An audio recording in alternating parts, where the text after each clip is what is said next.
Assalamualaikum warahmatullahi wabarakatuh. Saya Syifatul Asmanita. Saya akan mempresentasikan laporan praktik kerja lapangan saya yang berjudul Optimalisasi Sensus Penduduk Online 2020 dengan cara sosialisasi beserta penyebaran leaflet dan brosur di Sweta. Oke, yang pertama yaitu latar belakang. Saat ini, dunia tengah memasuki era revolusi industri yang keempat di mana teknologi menjadi basis dalam kehidupan manusia. Segala hal menjadi tanpa batas akibat perkembangan internet dan teknologi digital. Salah satu teknologi yang pesat berkembang di era ini salah satunya adalah Android. Hampir setiap lapisan masyarakat memiliki smartphone Android, apalagi didukung dengan mudahnya akses internet sehingga orang bisa melakukan segala sesuatu yang awalnya sulit menjadi lebih mudah untuk dilakukan, seperti halnya untuk mengakses sensus penduduk. Sensus penduduk adalah kegiatan yang dilakukan dengan mengambil data penduduk di suatu wilayah berdasarkan jumlah penduduk laki-laki, jumlah penduduk perempuan, jenis kelamin, rasio, dan kepadatan penduduk. Sensus penduduk di Indonesia pertama kali dilakukan pada tahun 1815. Dari tahun 1815 sampai dengan tahun 2010, sensus penduduk di Indonesia dilakukan dengan cara manual, di mana sistem manual ini dirasa cukup memakan waktu yang lama dan sumber daya manusia yang banyak karena proses penginputan data yang memiliki banyak sekali tahap. Sehingga pada tahun 2020 ini, Indonesia mencoba untuk menggunakan sensus penduduk secara online dengan memanfaatkan kemajuan teknologi. Namun, karena di Indonesia baru pertama kali dilakukan sensus penduduk secara online, maka tidak semua lapisan masyarakat mengerti bagaimana tata cara pengisian sensus penduduk secara online ini. Sehingga, praktik kerja lapangan ini bertujuan untuk mengoptimalkan pengisian sensus penduduk online 2020 dengan cara sosialisasi kepada masyarakat. Kemudian yang selanjutnya yaitu rumusan masalah. Rumusan masalah dari praktik kerja lapangan ini adalah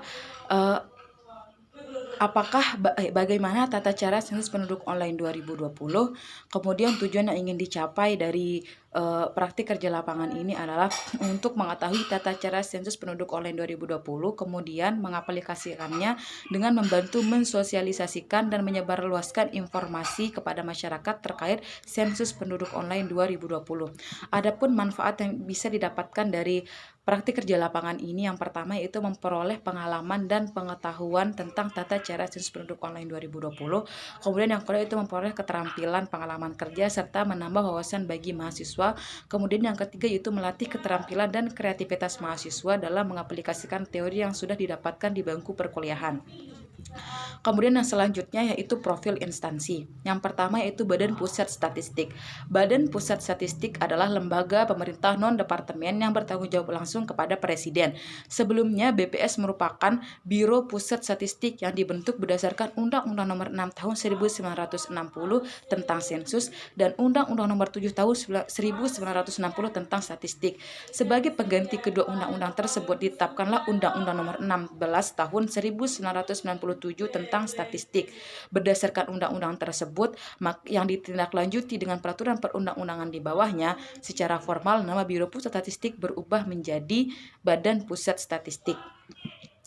Adapun peranan yang harus dijalankan oleh Badan Pusat Statistik adalah yang pertama, menyediakan kebutuhan data bagi pemerintah dan masyarakat. Yang kedua yaitu membantu kegiatan statistik di departemen, lembaga pemerintah atau institusi lainnya dalam membangun sistem perstatistikan nasional.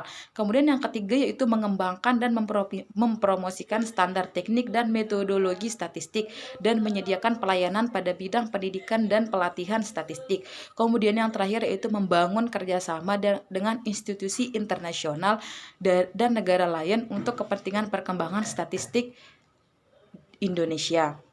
Kemudian yaitu visi dan misi Badan Pusat Statistik Kota Mataram. Yang pertama yaitu visi. Visi dari Badan Pusat Statistik Kota Mataram yaitu pelopor data statistik terpercaya untuk semua. Kemudian untuk misinya yaitu yang pertama, menyediakan data statistik berkualitas melalui kegiatan statistik yang terintegrasi dan berstandar nasional maupun internasional. Kemudian yang kedua itu memperkuat sistem statistik nasional yang berkesinambungan melalui pembinaan dan koordinasi di bidang statistik. Kemudian yang ketiga yaitu membangun insan statistik yang profesional, berintegritas dan amanah untuk kemajuan perstatistikan. Berikut akan ditampilkan struktur kepegawaian Badan Pusat Statistik Kota Mataram. Kemudian yang selanjutnya itu tugas, fungsi, dan wewenang dari Badan Pusat Statistik Kota Mataram. Tugasnya yaitu melaksanakan tugas pemerintahan di bidang statistik sesuai dengan peraturan perundang-undangan. Kemudian fungsi dari Badan Pusat Statistik adalah yang pertama pengkajian, penyusunan, dan perumusan kebijakan bidang statistik. Kemudian pengkoordinasian kegiatan statistik nasional dan regional. Kemudian penetapan dan penyelenggaraan statistik dasar. Kemudian selanjutnya itu penetapan sistem statistik nasional. Kemudian pembinaan dan fasilitasi terhadap kegiatan instansi pemerintah di bidang kegiatan statistik. Dan yang terakhir yaitu penyelenggaraan pembinaan dan pelayanan administrasi umum di bidang perencanaan umum, ketatausahaan, organisasi dan tata laksana, kepegawaian, keuangan, kearsipan, kehumasan, hukum, perlengkapan, dan rumah tangga. Kemudian kewenangan dari Badan Pusat Statistik yaitu yang pertama perumusan kebijakan di bidangnya untuk mendukung pembangunan secara makro, yang kedua penetapan sistem informasi di bidangnya, yang ketiga penetapan dan penyelenggaraan statistik nasional, yang keempat kewenangan lain sesuai dengan ketentuan peraturan perundang-undangan yang berlaku, yang kelima perumusan dan pelaksanaan kebijakan terutama di bidang kegiatan statistik, kemudian yang terakhir itu penyusun pedoman penyelenggaraan survei statistik sektoral. Kemudian selanjutnya itu tinjauan pustaka.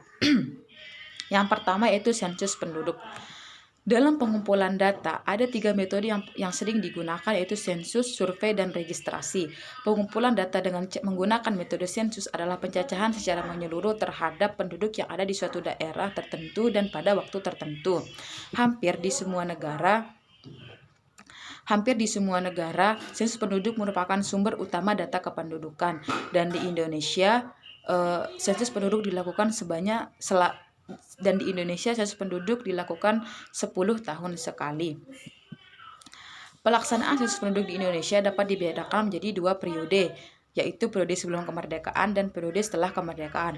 Periode sebelum kemerdekaan itu pada tahun 1815 sampai dengan 1945, dan periode setelah kemerdekaan itu pada tahun 1961 sampai dengan tahun 2000, di mana terhitung sudah 10 kali terjadi sensus penduduk di Indonesia.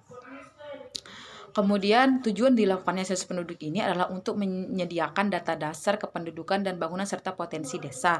Di samping hal tersebut, dikumpulkan pula data kependudukan yang lebih rinci dan spesifik untuk estimasi parameter kependudukan serta menyusun kerangka contoh induk atau KCI sebagai dasar perencanaan sensus atau survei lain sebelum sensus berikutnya dilakukan. Kemudian selanjutnya itu sensus penduduk online. Sensus penduduk online tidak jauh berbeda dengan sensus penduduk, hanya saja sensus penduduk online ini bisa diakses secara online. Pada sensus penduduk online, warga dapat secara mandiri mengisi datanya dan mengakses laman yang telah disediakan oleh Badan Pusat Statistik. Sensus penduduk online ini memiliki keuntungan seperti biaya sensus menjadi lebih murah dan selama tidak ada perubahan status warga, wawancara sensus dapat berlangsung dengan cepat. Selain itu, metode ini juga bisa fleksibel menyesuaikan mobilitas penduduk yang makin tinggi terutama di daerah perkotaan. Karena dengan sensus ini orang bisa mengisi di mana saja dan kapan saja, sehingga akan mengurangi kejadian seperti petugas sensus yang berkunjung ke rumah atau apartemen di perkotaan kerap menemui hunian yang kosong. Kemudian yaitu metode kerja. Yang pertama tempat dan waktu. Tempat dilakukannya praktik kerja lapangan ini yaitu di kantor Badan Pusat Statistik Kota Mataram, yaitu di Jalan Jenderal Sudirman nomor 71 Rembiga, Kecamatan Selaparang, Kota Mataram, Nusa Tenggara Barat. Adapun waktunya yaitu dari tanggal 22 Maret 2020 sampai dengan 31 Maret 2020. Kemudian alat-alat yang digunakan dalam praktik kerja lapangan ini yaitu yang pertama alat tulis, notebook, kamera, dan laptop. Adapun metode pelaksanaan yang digunakan yaitu metode partisipatif, di mana penulis ikut berpartisipasi bekerja di setiap kegiatan yang diadakan Badan Pusat Statistika Kota Mataram, seperti praktik langsung ke lapangan untuk ikut mensosialisasikan sensus penduduk online 2020 dengan bimbingan dari staf dan pegawai dari Badan Pusat Statistik Kota Mataram. Kemudian yang selanjutnya yaitu pembahasan. Yang pertama yaitu tugas umum bidang tata usaha. Sebenarnya banyak sekali tugas umum di bidang tata usaha, tapi saya akan menyampaikan yang secara umum saja. Yang pertama yaitu menyusun program kerja tahunan bagian tata usaha. Kemudian yang kedua itu mengatur dan melaksanakan penyiapan bahan dan penyusunan rancangan dan usulan program kerja tahunan BPS Kota Mataram, baik rutin maupun proyek, dan menyampaikannya ke BPS. Kemudian yang ketiga yaitu mengatur dan melaksanakan keikutsertaan dalam program pendidikan dan pelatihan dalam kegiatan ketatausahaan. Kemudian yang keempat itu mengatur dan melaksanakan penyiapan, penyusunan rencana dan program, serta pengadaan, penyaluran, penyimpanan, inventarisasi, penghapusan, dan pemeliharaan peralatan dan perlengkapan dengan memanfaatkan sistem informasi dan manajemen perlengkapan dan perbekalan. Kemudian yang terakhir yaitu mengatur dan melaksanakan kegiatan tata usaha kepegawaian, pengadaan dan mutasi pegawai, pembinaan pegawai, hukum dan perundang-undangan, organisasi dan tata laksana, kesejahteraan pegawai, serta administrasi jabatan fungsional dengan memanfaatkan sistem informasi manajemen kepegawaian. Kemudian yang selanjutnya yaitu tugas lainnya. Yang pertama itu perkenalan, yang kedua itu membantu persiapan acara pengarahan pengisian sensus penduduk online 2020 kepada para relawan. Kemudian yang ketiga itu menginput data relawan sensus penduduk online 2020. Kemudian yang keempat itu membuat ID card pada relawan. Yang kelima yaitu sosialisasi sensus penduduk online 2020 ke daerah Suite. Kemudian yang terakhir yaitu entry data Susenas.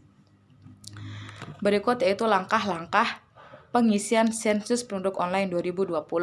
Yang pertama yaitu masuk ke laman sensus.bps.go.id, kemudian masukkan nomor induk kependudukan atau NIK dan nomor kartu keluarga atau KK. Kemudian yang selanjutnya itu klik kotak kosong pada CAPTCHA, lalu klik cek keberadaan.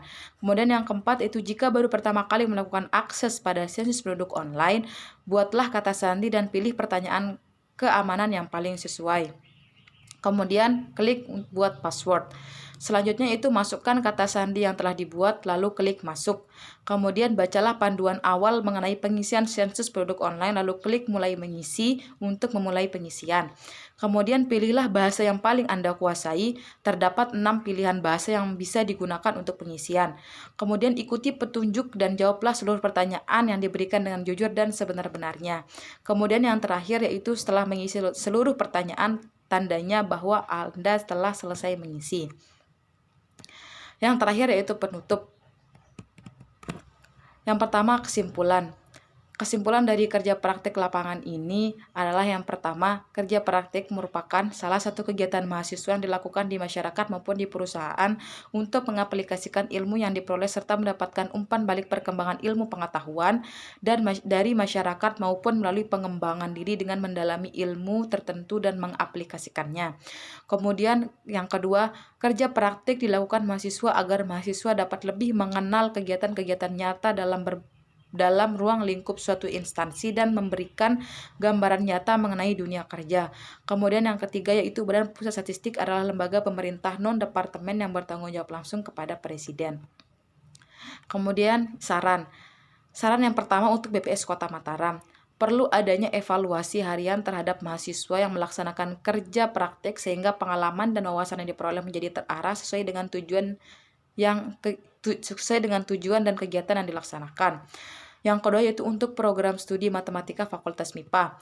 Perlu adanya evaluasi berkala terhadap kegiatan kerja praktik yang dilakukan oleh mahasiswa seperti kunjungan kepada instansi terkait sehingga memperkuat kerjasama dan dapat memantau kegiatan harian mahasiswa yang sedang melaksanakan kerja praktik. Ini daftar pustaka yang digunakan. Kemudian ini adalah dokumentasi kegiatan kerja praktik lapangan di Badan Pusat Statistik Kota Mataram. Oke, mungkin ini saja yang bisa saya sampaikan. Kurang lebihnya mohon dimaafkan. Terima kasih. Assalamualaikum warahmatullahi wabarakatuh.